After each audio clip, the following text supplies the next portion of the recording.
तव सुप्रभातम् पञ्चाननाब्ज भव षण्मुखवासवाद्याः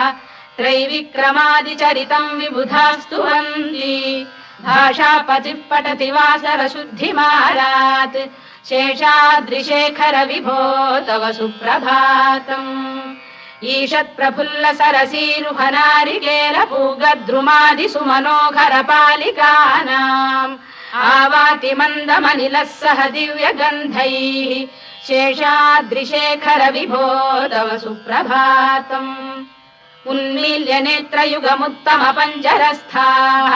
पात्रावशिष्टकदलीफलपायसानि भुक्त्वा सलीलमथकेलिशुकाः पठन्ति शेषाद्रिशेखर विभो तव सुप्रभातम् तन्त्री प्रकर्ष मधुरस्वनया विपञ्च गायत्यनन्दचरितम् तव नारदो